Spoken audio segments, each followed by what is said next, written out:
who have worked so hard to bring peace and happiness to humanity. Most of them labored against great odds, but in the long run of things, those that were the great helpers in our times of need will not be forgotten. And for a moment, I'd like to discuss the part of Confucius in the ethical codes of mankind. Confucius was a typical Chinese, living at a time when China was in difficulties, as always, and the rest of the world was in problem, as always. But Confucius had a very simple concept of what was necessary. This concept he called the proprieties. He said there was a way of life suitable to human beings, not demanded of any other creature, but required by humanity. This code of life he called the proprieties, and said that by these proprieties we determine those who are really seeking to improve themselves and those who despotically are seeking to enslave others. The proprieties, according to Confucius, constituted together the code of the human being. The proprieties were the things we have to do to prove our humanity, and the things we must not do or we deny our humanity. According to Confucius, there was no excuse, no apology, no possibility of forgetting or overlooking the despotisms of unenlightened beings. Much of humanity was given into the keeping of despots. And these despots, in the effort to advance their own purposes and their own ambitions, enslaved and deluded the humanity in general. By deluding, he meant that they imposed upon their peoples false codes of conduct, tried to bind them to a slavery to the ambition of a few, rather than releasing them for the enlightenment of the entire society of humanity. So Confucius said there are things that the intelligent, superior person cannot do without insulting himself, without disliking and feeling apologetic about his own conduct, without compromising his human state. The individual who lives below the humanity with which he is endowed lives below his own human existence. And if he becomes this way distorted or defaced, he then descends to a state less than the animal. Humanity has to prove itself day by day, year by year, and century by century to indicate before God's and the future the dedications we have to the improvement of our society. The Confucian proprieties were very basic. The one thing that we had to realize was that the superior person, this does not mean the intellectual, this is the person superior in the light of heaven, who stands before the gods of his faith as proudly announcing his own dedications. The superior person cannot and must not live below the level of his own superiority. The moment he does this, he proves conclusively his lack of this superiority, and therefore is no longer worthy of the respect of other people. The first of all of the proprieties is that the individual shall never, under any condition or any circumstance, lose control of himself. He must never allow any mood to move him from his basic integrities and his basic principles. He is not permitted anger or hate, extravagance, dissipation, or anything that defaces or degrades the divine principle within himself. He must live up to the God that dwells in him, or he cannot become a proper citizen. Therefore, in these old times, Confucius wept for he found no prince ready to make him a counselor. So finally disillusioned, he passed out of this life with the simple statement, I have failed. Confucius did not fail. And after he was gone, many altars and temples were built to his memory, and his tablets of stone were carefully transcribed many times for the benefit of humanity. Confucius did not live in vain, but those who forgot his message lived in vain because of that imperfection. Now, on the other side of the world, we have what are called ethical codes. These ethical codes go back for a long time. Probably one of the first is the Code of Hammurabi, king of Babylonia. The Code of Hammurabi was one of the first efforts to create a system of integrities, of honor, and of rightness in the hearts and minds of a nation. Hammurabi was very particular on his thinking. He said that if a builder constructs a house, a home, or a palace, or a temple, and the materials are inferior, and that house shall fall, or be no longer useful, or require extensive repairs, under such condition, the original builder is required and condemned, if not fulfilling his requirement, to rebuild that house free of charge and cost. For anything that is done badly, the doer must be punished. He must be required to mend everything that he breaks, correct everything that he perverts or misuses, and guard everything that constitutes his own integrity. There were all kinds of rules and laws that Hammurabi established, but they all summed up to one principle. One must be honest. Honesty is to keep the word. Honesty is to fulfill the promise. And honesty is to supply that which has been purchased and properly paid for. Now, this was long ago.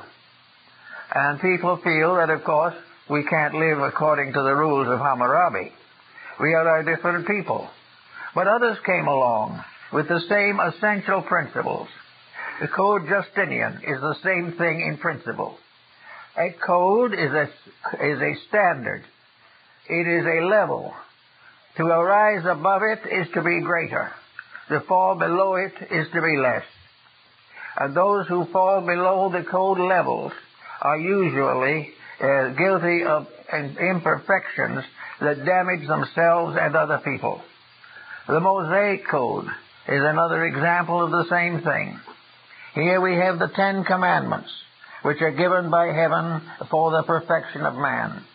We will never know just where those commandments came from, but one thing we do know is that they are universally applicable. They are the things that we have to understand and obey. And the individual who belongs to a faith and does not keep its code is not a credit to himself and is a danger to society. Now, ethics in substance is a system or a level of integrities imposed by evolving humanity to regulate the deportment of humanity itself.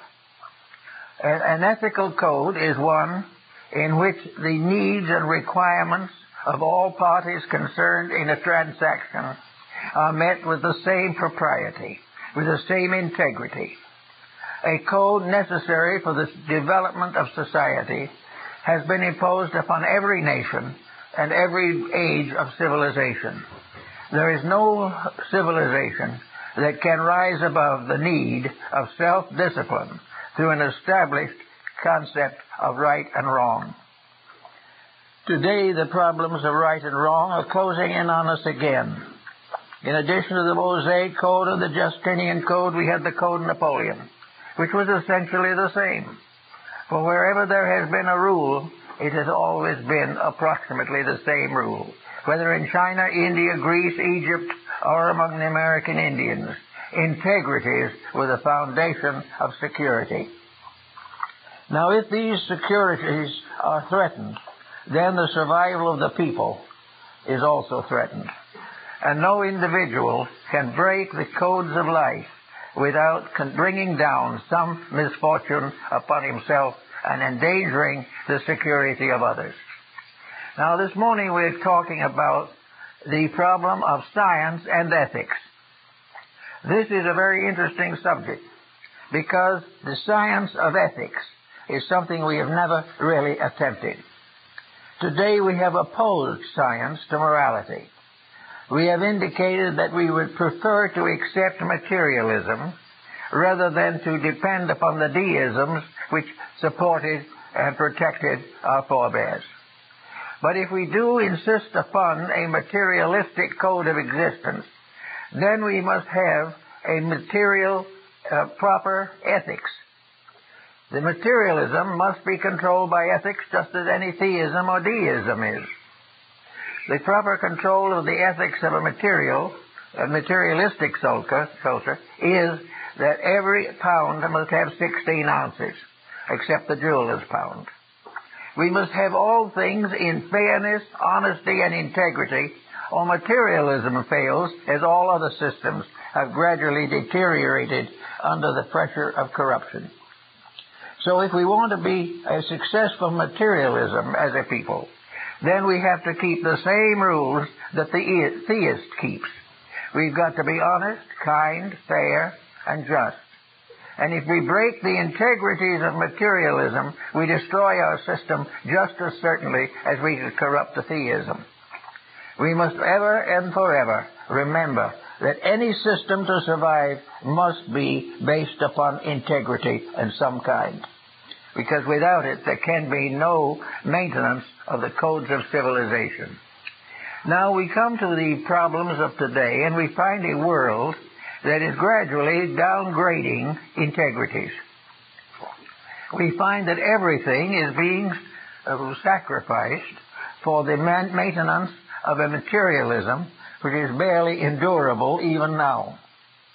We also realize that in this crisis that is arising in international affairs, we have no line of defense against the corrosions of abuse and misuse. Therefore, we have a right to check to see if there is some form of ethics that can help us. And in this morning especially, Easter morning, we come face to face with the great code of ethics that has been given to Western man. We are in the presence of the magnificent account of the death and resurrection of Jesus Christ. We are in the presence of the being whom we regard as the nearest to being a perfect example of humanity as can possibly be imagined. A being that forgave his enemies, who did good to those who despitefully used him, who gave us the Sermon on the Mount and the marvelous message of the Last Supper. Therefore, we are in the presence of a great principle of integrities. And yet, materialism does not recognize the integrity of these principles. Or if it does recognize them at all, it considers them unattainable by human beings in their present state of evolution. This is completely untrue. There is no reason in the world why a system of ethics cannot be justified scientifically. Now, science more or less rejects ethics on the grounds that it is moral and metaphysical or spiritual and not provable. Yet the fact of the matter is the scientific proof of ethics is available down to the last necessary study. And anyone who wishes to prove that religion is ethical and religion is scientific can do so if they wish to give the time and thought and understanding to the problem. How then shall we try to prove scientifically the reality of idealism? How shall we demonstrate beyond all doubt that we can prove scientifically that ethics is a reality? I think the answer is very much contained in the concepts of science as laid down to us by Lord Bacon. Lord Bacon pointed out definitely that one of the great ways of demonstrating the validity or integrity of a belief is through passing it through scientific experimentalism and scientific study. In other words, it is perfectly possible to analyze religion as you would analyze any other phase of life. Politics, any economics, the professions, all can be analyzed by the same basic method. And that method is to gain through the repeated application of experiments the proof or disproof of a belief. If a belief is destroyed in the process of checking it, the belief is not true. If the belief is strengthened by repetition and demonstrated as to be scientifically adequate, then it is entitled to a reasonable and constructive hearing before the public mind. Now, it is perfectly possible to prove to the scientific thinking of an educated person the absolute necessity of ethics. We have much evidence in this condition. First of all, let us assume for a moment that we are scientists and we want to approach it this way. The first thing we have to do is to look the field over rather carefully and see what we're doing. We are trying now to prove that idealism is a practical way of life, that the individual can develop the virtues without destroying his material existence, that he can build a better civilization with principles than without them. Now, all this brings head-on in collision with materialism. But materialism itself is in a very sick condition at the moment. It has very little support from even its own believers. So we start in, we say, how do you prove something like ethics? Well, first of all, you would approach it as they might in a laboratory. You've got to examine it. You've got to study it. You've got to see how it works, what it causes, what its effects are, how it can be modified, what cannot be changed without destroying it, and make a complete study of the problem of integrity and what it means in the existence of a society.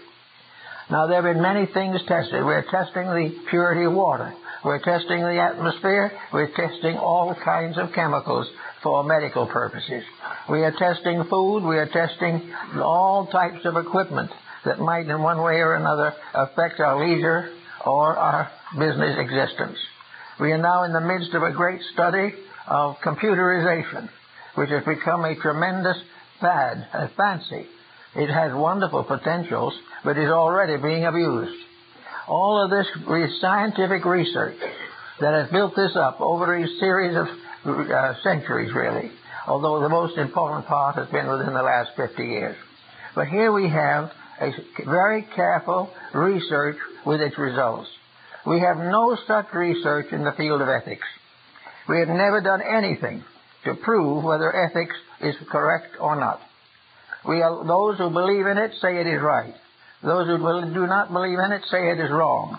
And a great many do not know whether it is or is not wrong. Lacking this certainty, we are not sure what our condition and position in society should be. What constitutes the type of human being who can live on this planet the full span of his life and leave the planet as good as it was when he came? We don't ask him to make it much better because that's a big question. But we want him not to destroy something that was here when he came. Therefore, we have to have some accurate judge, some accurate code, some basic system of checking and cross-checking in order to understand what the moral life of man should be. Well, we can start with one of the most simple statements of all, what it should not be. Well, it is pretty obvious to most people that it should not be what it is now. Instead of being an advancing people, we are on the verge of mental and emotional breakdowns from fear, anxiety, and the loss of essential resources. Therefore, what we are doing now can scientifically be proved to be improper or non-profitable. We cannot possibly build any scientific research structure to prove that what we are doing is in harmony with natural law. We do not ask it to correspond to divine law, but we may suspect that when we get natural law where it belongs, divine law will be with it. We do not know how we to do certain things, but we know things we should not do, and we are doing them. We are doing the very things that are dangerous to our survival. A scientific research on some of these problems could be extended to a basic study of the essential principles involved. We have now reports coming into us that our entertainment is dangerous to our integrity. We have evidence coming in of our extravagance and of the detrimental effect of this upon our health.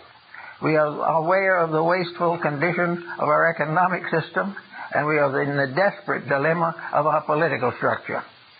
That with all these things wrong, I think a simple scientific statement could be worked up by 300 or 400 top scientists to sum up the one big answer: we're in trouble. It would be almost impossible for them to give any other answer. Well, trouble does not seem to be nature's principal interest. The universe is not concerned with the problem of trying to get everybody into trouble.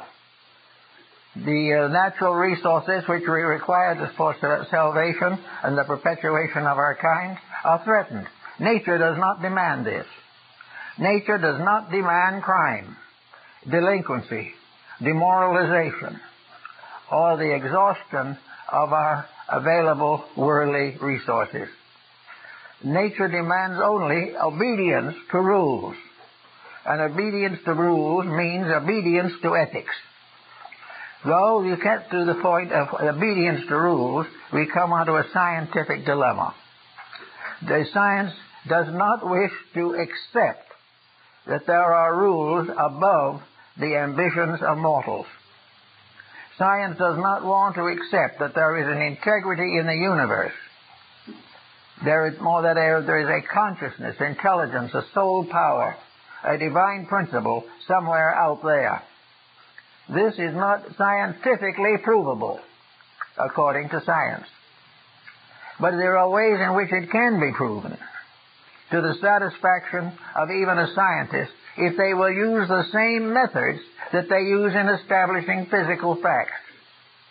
The way they establish a physical fact is to see its consequences, to see what it does, how it works, what causes it, what comes out of it, and all these things, and repeat the experimentation until no doubt remains that they are basing everything upon a solid ground. So, can we prove at the present time that what we are doing has any foundation in any fact anywhere? And it would be certainly difficult for science to prove that we have any foundation upon which to build an ethical system. Now, ethics is a little different from religion, although they are closely related. Ethics has to do with both sacred and secular matters. Ethics has to do with keeping the 10 Commandments and paying your bills. Ethics has to do with how you live with your neighbor as well as how you live with God. Therefore, ethics has to do with a code or a structure of human relationships suitable to protect the security of natural resources and advance the final purpose of evolution. We must recognize this basic challenge to see what we're doing. Now, if science gets to work to find out what an ethical system is and what it can be, it has a series of research projects which could be developed over a long period of time. The first thing we might do is to prove scientifically what does not work. Now, we have plenty of evidence on that subject.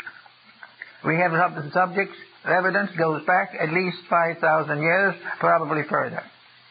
We find that almost all civilizations have made the same mistake. And as a result of that, these civilizations have fallen. Now, we like to say, I've heard people say, that the proof of the fact that these civilizations were not sound and not real was the fact they did fall. Well, that is commonly true. But we also have to realize that they're not necessarily the ethics that were to blame. It was deviation from the ethics.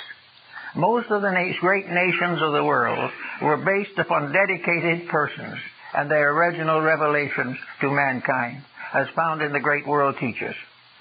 And in every case, There was a period we might call a kind of golden age, a century or two perhaps, in which the dynamics of this new revelation held.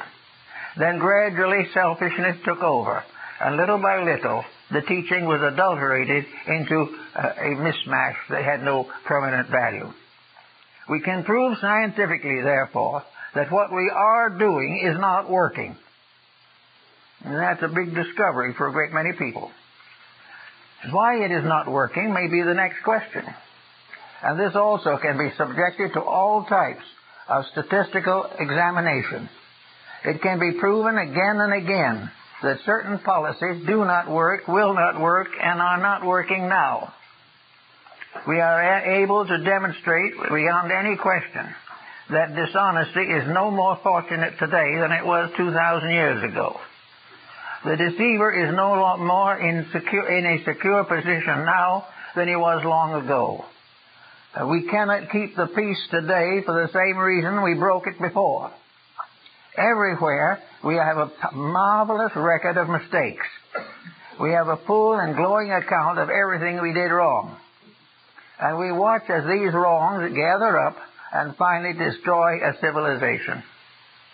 So we say that civilizations were created by saints and buried by philosophers. We have to go into the circumstances of things and search for their causes. And any scientific survey of the world's history will prove conclusively that we are suffering today as we did 5,000 years ago by making the same mistakes now that we made then. And all the talking in the world will not change this fact. The only thing that can change the fact is to change the code upon which it is built. Now, the great ethical codes of the West in Melville are based upon a physical system of culture based upon an idealistic or mystical code of spiritual revelation. The simple way we're saying in this is that all great codes have a religious factor. It's not possible to bind the human being to virtue simply for the sake of being virtuous. He has to be virtuous because he believes something. He believes in virtue. He believes in integrity. He believes in the brotherhood of man and the fatherhood of a divine power. As long as these beliefs are firm, he will build a morality. But if these are compromised, his morality goes with it. So we see today a great field of compromise. It is not that we forbid religion, but we downgrade it. We permit it to go comparatively unrepresented in those very areas where it is most important.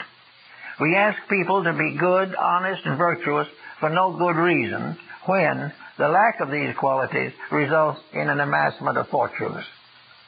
We are being constantly torn between the poverty of virtue and the wealth of vice. This type of thing is not new. Croesus suffered from it. Alexander the Great, the Medicis had it. Hitler had it. And more will have it probably in the future.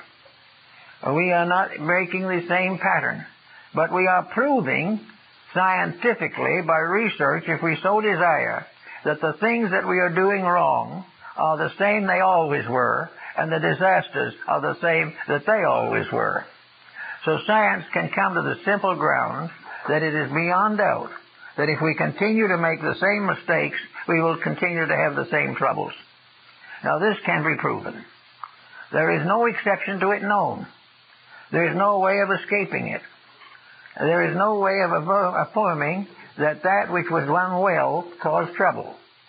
Nor is there any way of affirming successfully that that which is does badly produces immediate good. The only good that vice brings is repentance. We get to be sorrowful and suffer as a result of our action. So an ethic can be built and can successfully be maintained on the basis that we all recognize that if we work from sound, constructive principles, we will have right results accordingly. If we depart from these principles, we are in trouble. And the more we depart, the deeper the troubles. So now we need someone, preferably science, which is very well equipped to do it, to present for our consideration a program proving conclusively what we should be doing, and adding to the moral influence of the preacher the solid influence of the scientist. There is no possibility of a scientist examining the facts without recognizing the problem. But by overlooking the facts and bearing his attention upon the condition of polar bears in the subcontinent regions, we avoid all these problems. We bury them all in the possibility of perpetuating the hippopotami in Africa. We have all kinds of ways of exploring the Everglades. We do all kinds of things that will escape the major problem that we have in politics, professions, arts, crafts, sciences, religions. That the essential problem is get back to a foundation which can endure, and eliminate as quickly as possible processes that have failed consistently, continuously, and without even one contradictory note for the last 5,000 years. We are just prolonging a condition that is not going to get any better. We are not going to be able to legislate a country into a state of peace as long as the individual citizen has no ethical convictions of his own. As long as profit is the prime motion in society, we're going to have a society riddled with loss. Now, the way of handling this is to look over and see how it has been handled, and see if we can decide something that might be reasonably valuable. In the golden age of Greece, we had a brief period of security and success. And probably the greatest exponent of this was Pythagoras of Samos. Pythagoras, who incidentally finally died a martyr to stupidity, was one of the great minds of all time. He found out from personal experience that it was not possible for him to change the course of history. Therefore, he decided to do what most of the teachers have tried to do, namely to create a miniature commonwealth by which the facts could be made known. He wanted to form a microcosm of the principles upon which a surviving world could be built. Therefore, he created an institution at Crotona, a Dorian colony in Italy, in which he and his disciples lived together in harmony and equity. This is the Crotona Institute, included both men and women who lived together, raised their families, but lived under the principle of integrity, that they no longer were suffering from personal profit. The Pythagorean Academy was made up of persons who owned nothing, therefore had gained nothing by corruption. If by any reason or for any purpose they wished to retire from the community, their goods were returned to them. But while they was there was no exchanging and no investing in monetary things. Pythagoras started by realizing, therefore, the danger of money as a corrupter of ethics, and lived accordingly and taught accordingly. Now, of course, the great utopians, More, Bacon, several others, also built their imaginary commonwealths upon a complete detachment from profit. Now, the profit system is one of the most dangerous that we have. On one occasion when Croesus, the wealthiest king of antiquity, showed a penniless philosopher his treasure vaults, the philosopher looked at him for a few minutes. He said, "Sire, I see this extraordinary, but I tell you, a man with better iron can take away from you all of your gold." And that was what actually happened. And we have a time where other philosophers have realized that wealth, private wealth, is the main foundation of public vice. Wealth is not necessarily merely a complete way of life. It is a useless tyranny of ambition over the well-being of civilization. And if there was ever a time this has been demonstrated to us in our own lifetimes, it is now. We have here, time after time, dictators who impoverish and bankrupt their countries. we have every effort made to destroy the rights and privileges of human beings in order to maintain the wealth of a few. This is against ethics. This is against the common good. Wealth beyond a certain point is only necessary because the accumulation of it has caused poverty.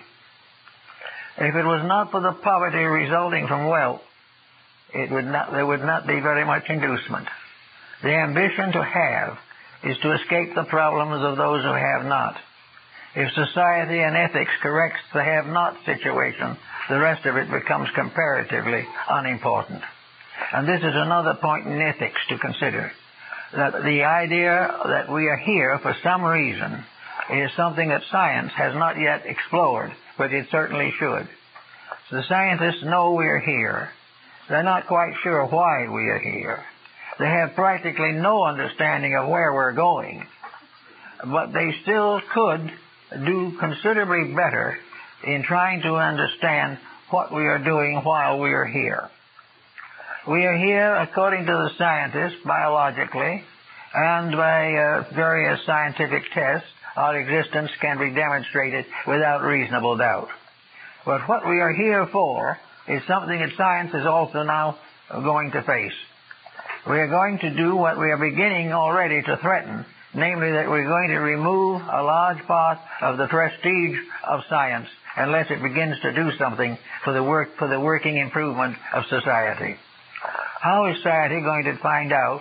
How is science going to find out what we are really here for? Well, we have to look over again the world, and we will find that most individuals were here primarily to live intelligently, kindly, and accept the daily responsibilities of family and civil existence. The average person was not born here to change the course of history as a single individual, but with others he was here to create a new standard of history for those who come after him. For the few, however, who have special privileges at this time, it becomes obvious that the ethics must come in. There is no way of solving the problem of poverty by an occasional grant of funds. There is something wrong with a system which cannot provide the needs of its people. The people in their hands must also realize that the selfishness that afflicts them from above also afflicts them from within themselves. The individual who is selfish, though penniless, is a danger to society, as much of a danger as the wealthy person who is without morals. Everything depends upon the integrities of values, and science can very easily prove conclusively that the various materialistic ambitions of human beings are responsible for most of the crime and most of the degeneracy from which we are now suffering. We are therefore in the case where ethics becomes essential.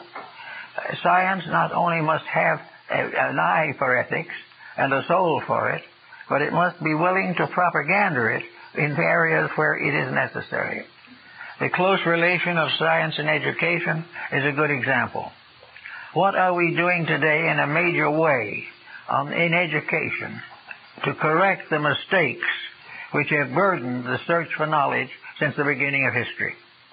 How are we preparing young people to live better than we are living? And when we say better, we don't mean in more expensive homes. We mean on a better standard of integrity and idealism. We cannot live in a material world without idealism, or the materiality will crush us. We are not supposed to. If it was intended that this material world should provide us with everything we want and everything we need, we should certainly have been given 1,000 years of life instead of 75 or 100. We are not here to build upon this earth the permanent character which is necessary to the universal plan of things. This is a grade in school.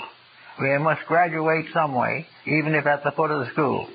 But we are not responsible here for a complete physical immortality. Physical immortality would only be to lengthen the prison sentence from which we already suffer. The problem is the ethics situation by means of which we can use our experience here to prove to our own confidence and to our own satisfaction the divine plan to which we belong. We are here to grow toward reality. And in order to grow towards reality, we have only two dynamic instruments. One is religion and the other is science. And a great ethics has to combine both. A great ethics has to be based upon religious principles and scientific procedures. Science must support this concept instead of cater to an atheism or an agnosticism, which is nothing but an attempt to escape its own mistakes and to pass off its own follies as virtues. So we're here today to consider how to put something together in the form of ethics. Well, one of the basic things is probably to go back to the old Chinese way. The place where ethics has to begin is in the personal life of the individual. When the individual demands ethics because of his own need, he will get it. Well, even if he merely reads it out of books and does not really care about it for himself, he will have the material problems that he has today. The Chinese is very simple to put the whole thing into a family basis. In the Chinese family in the good old days, the family was far superior in its ethics to the state. The Chinese emperors were not all a seemly lot by any means. But this, according to Confucius, had no bearing upon the facts. The fact that leaders are corrupt does not justify corruption. The fact that the leader is selfish and exploits the people does not justify the people being delinquent and exploiting each other. So that we have to realize that there will always be the need for a division between the ethical and that which is not ethical. And all that is not ethical leads to pain, and all that is ethical leads to peace. And each individual has to do it. Confucius and Mencius after him, Mencius after good training by his mother, determined the essential value of the family, essential value of the integrities of the most intimate human relationships. In the family, today we read about child beating, we read about parents walking off and leaving their children. We find all kinds of indifference to the need of the young because the people want to go out and have fun or have become so disillusioned with each other that they can't stand the family life any longer. All of this is something that will result finally, possibly, in the Fourth World War or something of that nature. All these little things peep together make history. And if we want a better history, we have to start in our own homes. So we think that the Chinese did, what they believed. They believed that the parents were the natural guardians and proprietors of the young, and that it was their responsibility to before heaven and the earth to see that their children received all necessary moral instruction, received all assistance needed to bring them to maturity with dignity and dedication. That each child should grow up respecting parents, venerating the gods, and working together with others for the good of humanity. Now with this we would have very little cause for argument, but nobody seems to have thought of this as a scientific statement. They have thought of it as something that was merely an ideal. But if you could take 1 million homes, test them under laboratory conditions, and impose upon them these rules, you would soon realize that you are dealing with a scientific fact. That the neglected person is not going to blossom forth in the soul of integrity. A few very strong individuals rise above the problems of their own childhood, but most are heavily influenced, especially when in today's world the temptations are much greater than the strength of character necessary.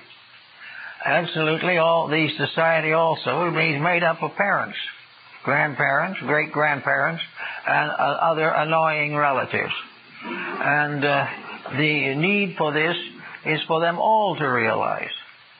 The relatives who later are abandoned and left in some retirement home by thoughtless children are not fulfilling the laws of life. They're not doing the things that are necessary, or nor are they enjoying the privileges of those who live according to a proper system of ethics. The ethics system, therefore, gives the parent the right to bring the child into maturity, and it also gives the child the right to personally decide upon the way of life which he is going to accept later. The child has the right to honor his parents and to support their efforts to help him. If there is a conflict and good parents and wayward children, there is something wrong with the grand system. For the waywardness nearly always comes from external temptation. If it is not from temptation, then it is from the corruption of the blood before birth, or the very process of being born, which destroys something that is necessary to survival. The mature person, therefore,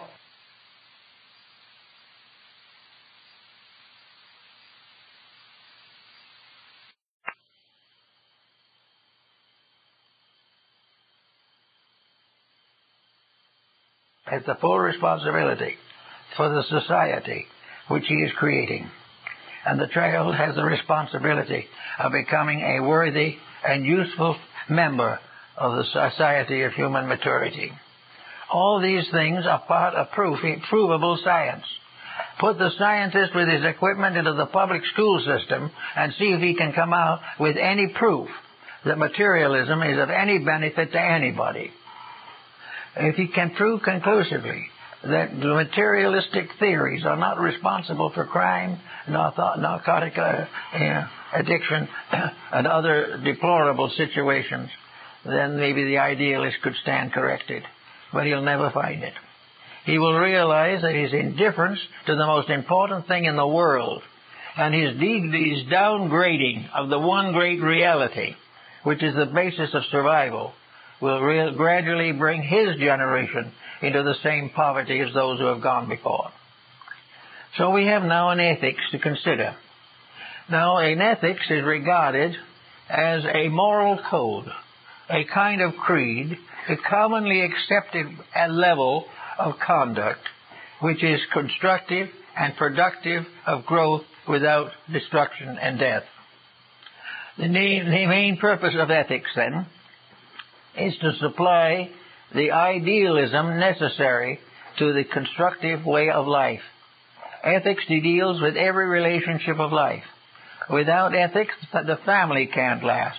The nation can't last. The business organization can't last. The professions are disrupted. Everywhere where we today condemn corruption, we find at the root of it the failure of ethics. There is failure on the part of principles to govern the conduct of individuals. It is terrible to think that we who have been here as a species for a long time, from the days of the Cro-Magnon or the Pythagoras erectus, that we have not been able, in all that length of time, to create for humanity a system of culture by which it can survive. Why must we now face the mistakes of those who came before us by 100,000 or 200,000 years? There is no improvement. We've only improved the means of destroying. We've only advanced the skill of corruption. We have only added to the techniques of warfare. But we have never found peace.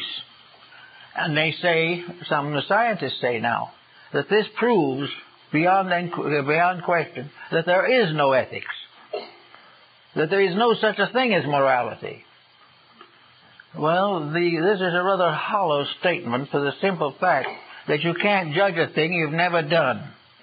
You can't pass judgment on a way of life you have never permitted to exist. And if scientists were as busy working with these moral problems as they are in developing atomic and nuclear weaponry, we might be nearer to the way of salvation. We do need desperately to realize that the survival of the human being is now the great scientific problem. That science cannot solve it without religion. And religion and science working together can produce a philosophy of life that will bring us through to the next century. But why is it necessary for us to go through all of this when we have histories, we have records, we have fairly accurate accounts of the mistakes that we have made in the past, And these are identical with the mistakes we are making now. We haven't even gained enough to make a new and unusual mistake. We have bigger ones, but they're the same ones. We used to use a flat stone or a stick to hit a man we didn't like. Now we throw an atomic bomb at him, but the principle is the same. We have never got over the competitiveness. In religion, we have never gotten over sectarian intolerance. We have never in society gotten through the barrier that has been raised by classes and races. All these things continue to plague us while we go happily or unhappily on our way conquering the cosmos. It's about time to get down to do something here worth doing. And we have all that is necessary to do it with. We have the textbook of 5,000 years of doing it wrong. We also have a few occasional references to individuals who sincerely tried to do it right. And we see that in spite of all of the mistakes that have occurred, that the great names that we worship, regard, recognize, and respect are the ones who had the great ethics and not the ones who had the big laboratories. Most of the morals of mankind were established before we had a laboratory, before we had a school. They were established the territorial rights of animals. Everywhere there are laws governing conduct. Man feels that he has now reached the point where he can break these laws with impunity. This is his big mistake. And for this mistake, he is paying a terrible price. But looking over the situation, we see how easy it is to build a strong, irrefutable statement of what it could be and how we can get to some of the things that we need. We need the leadership of the two great institutions that we have at this time. The average individual does not feel capable of overturning a system that has preyed upon him, exploited him, and terrorized him for thousands of years. Therefore, he is needing desperately the cooperation of science and the cooperation of religion. And in order to have this cooperation, they must cooperate with each other. There is no such a thing as a science that does not have its foundation in some spiritual mystery, which is unsolvable by mechanical or physical means.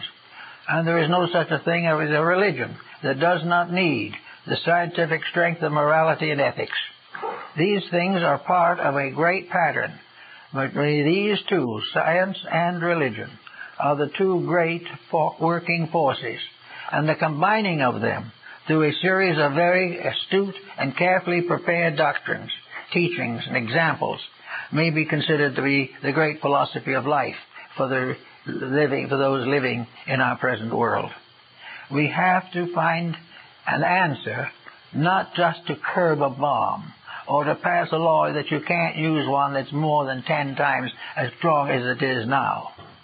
We cannot do it by passing laws against various tariffs, penalizing classes, or trying to get rid of dictators who rise as rapidly as they can fall down. We have got to get back to principles in a world concept of what is necessary. And what is necessary is the recognition that the great text that we all must use is the text of experience. What the world has been through tells us what the world has done and what the world must do to get over it. It is no longer a case of someone rising up with a new idea. New ideas are very rare, because most of what we call new are ones that were aborted early in their existence by selfishness. There are somewhere records of everything we need, and much of it is available in the simple history of nations.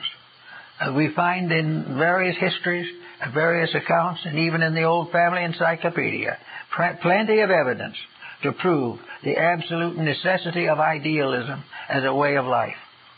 That this idealism also represents the faith in something greater than us, and also, by idealism, the faith that we can be greater than we are.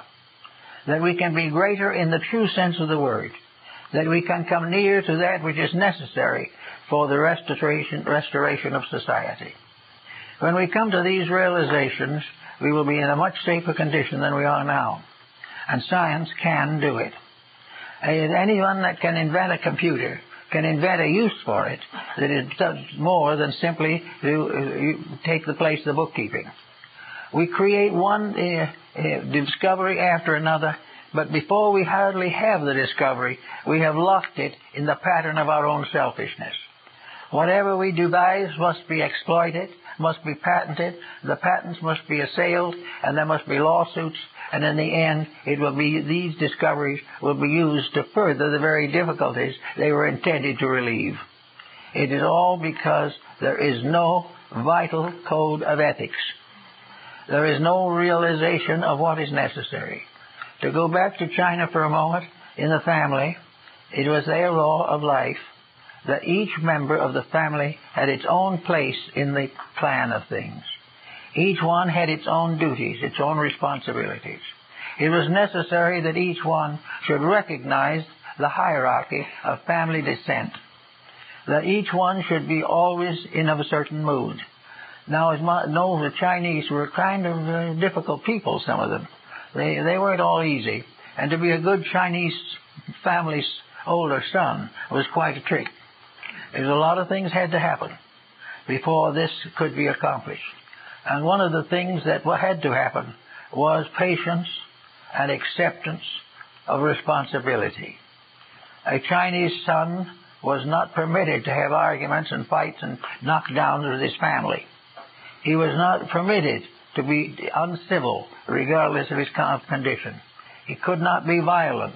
He could not do anything but prove to all concerned that he was greater in his contribution of integrity to anything that could be turned against him. He had to be right in terms of the great ethics, the ethics of heaven. But the gods must lead and humanity must follow. But when mankind tries to lead and make the gods follow, there's trouble. Because there's no way of doing that without destroying the integrities of life. We are therefore now facing another problem in the situation of ethics, which will require considerable adjustment in the next few years. We're talking about ethics in the 21st century. We are looking for new ways of developing the realities of life. Well, if we want to borrow a little something from Mencius, or for an idea or two from Buddha, or perhaps something from Akhenaton, to help us find out what we ought to do in order to meet this new century, then we would be undoubtedly told very definitely that we would be required and expected to rectify our own character. We would have to become better people because we would have to deserve a better world.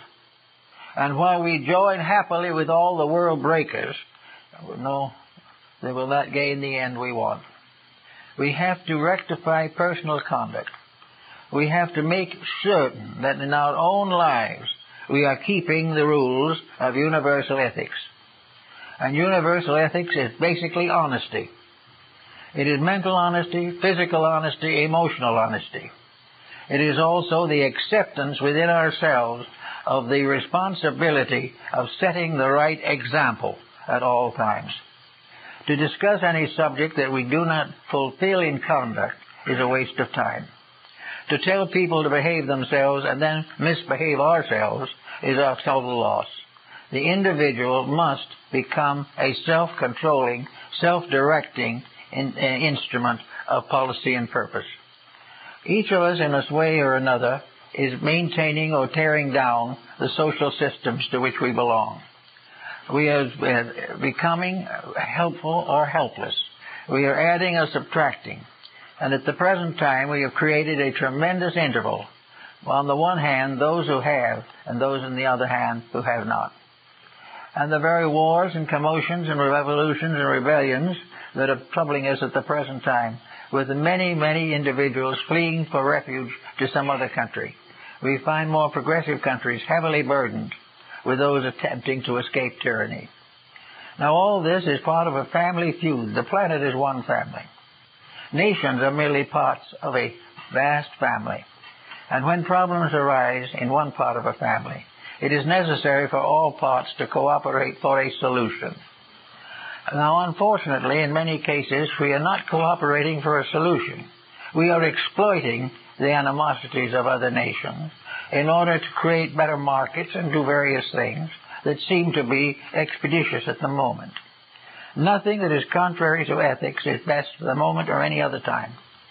And as we watch, we find that the compromises of principle resulting from the emergencies of the moment are simply adding to the trouble and making the collapse more immediate. We have to start in somewhere to do the very best that we can. And therefore, there should be educational material available in the public school. The public school is the source of the young people who are going to have to take over this world in the early years of the next century. These young people should not go out with nothing but the ignorance which we now use as the standard of graduation. They should not go out without integrities and without idealism.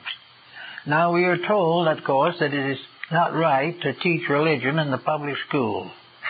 I think this is a mistake. It's not the religion we're worrying about. It's theology.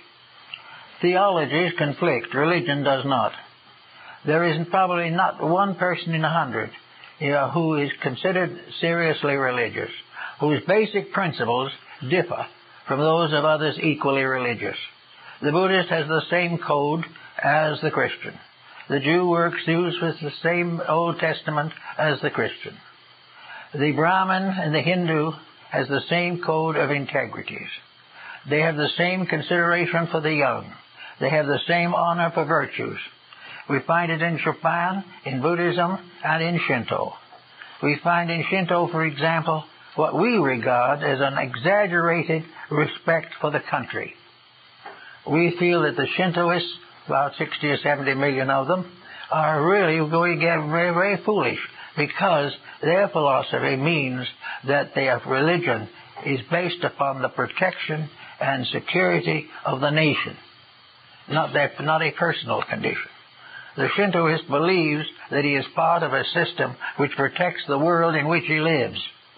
Well, it seems about that might not be a bad little note to add to our problem, that we are here not only to become religious for our own sake, but to add something to the positive recognition of our responsibilities of citizenship and our responsibilities of family and friendship. That a good friend is an honor to a nation. An enemy is an enemy to the state, even though it be limited to someone we don't like. All the negative things danger the whole. The good things advance the whole. Then we find other religions in different places, whether it's the American Indian with his simple creed, or the South African with his, or whatever it may be. Almost all religions have the same message. They have the same message: be honest, be kind, pay your bills, respect the rights of others, worship God, take care of your children, and refrain from avarice, selfishness, and moral corruption. Now, these types of things are not just the beliefs of a people. They are the foundations of an enduring culture. We have tried doing without them, and we're in this most serious trouble. And the only ones in our communities who are not in that trouble are those who have kept these principles or have come to know them and honor them. So we have to really get down to a world ethics, certainly to a national ethics. This should be taught in the public school. It should apply to the election of officials to government. It should be taken by all of the professions, the law profession, the medical profession, all the great systems of specialized learning that we have should be bound together by one tremendous moral truth, ethics, namely that no one in any of those professions shall abuse power, shall abuse wealth, shall overcharge for his services, or participate in any corruption or compromise of the ideals of peace and brotherhood. These facts can be proven, and we can prove that these things do work. And of course, in Christianity, which we are especially honoring today, we realize how definitely a dedication of a handful of dedicated and devout persons has resulted in the largest religion the world has ever known. A religion which has now become an amazing mass of sects and creeds. The point now is to bring them together, to say that ethics means that we shall honor all who seek the same truths that we seek, desire to accomplish the same ends that we desire, and have realizing conclusively that the morality of the Sermon on the Mount is not a reality or a problem for a single creed, but is essential to devotion to all the religions of mankind. We can get over creedalism if we go beyond theology and enter into the principles of nature.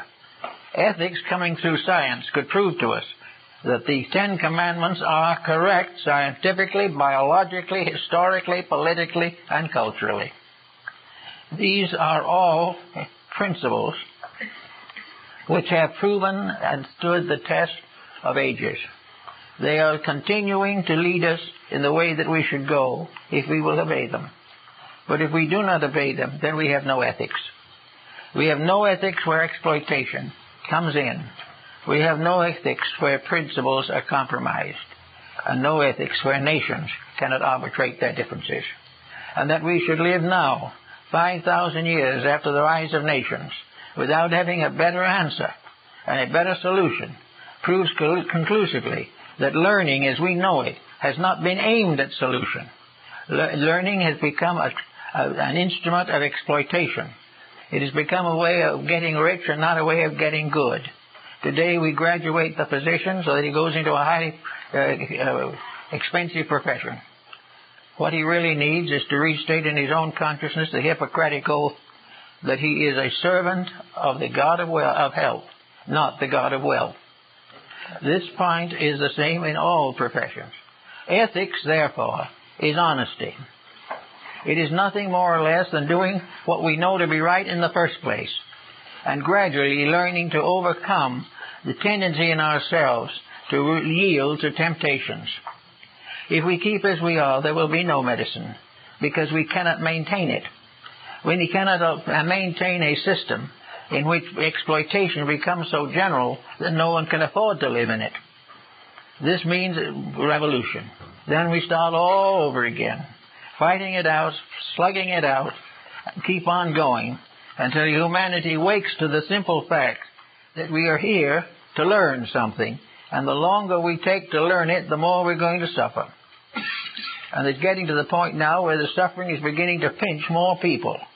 It's beginning to be available as an incentive to change things. We are now having a great revival of recognition of religious value. We've managed gradually to recognize that there is an ethic that is not man-made, but must be man-administered. We are not creating the ethics. The world is manifesting them. But they are just as real as the sunshine and the moon.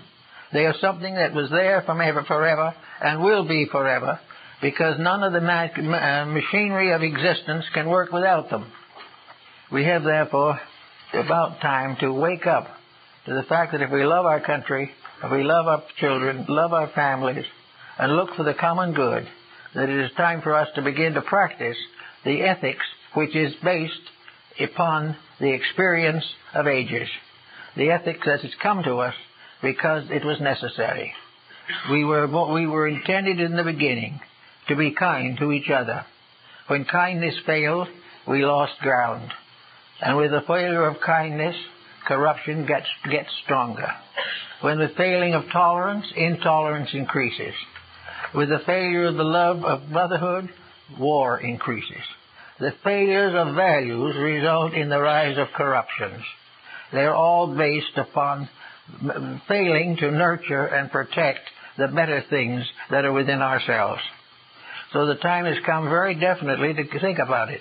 And we might ask some of our big scientists sometime to make a good graph of what it would be like if we could see the scientific development of integrity, the scientific value of ethics, and how we can prove beyond any reasonable doubt that we cannot achieve civilization without a principle or a code that justifies existence. We have over 150 nations now, most of them in trouble, nearly all of them struggling for existence against what seem to be insurmountable obstacles. 24 hours of world honesty would cure most of it. It would give it a little breather, and people would see what it was like if instead of fighting over their differences, they united over their common needs and responsibilities. We have built a competitive system in a world in which ethics alone can succeed. We cannot compete and survive. Cooperation and not competition is the life of trade. Everywhere, the more we give, the more we can have. Everywhere, the more we chisel, the less we will have.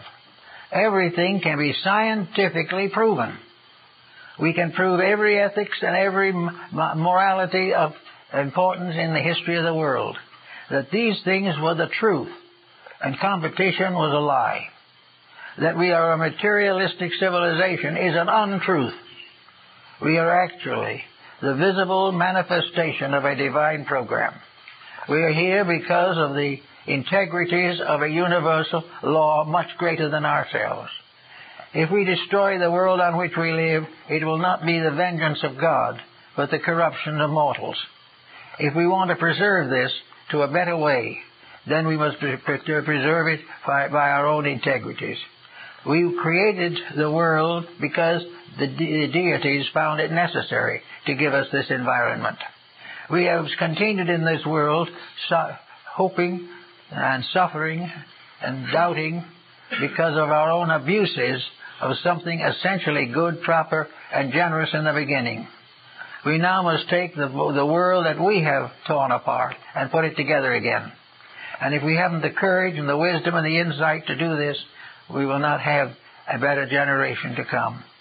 Ethics means the victory of kindness over cruelty, of love over hate, of good over evil, and of the immortal principles of faith over the mortal principles of corruption.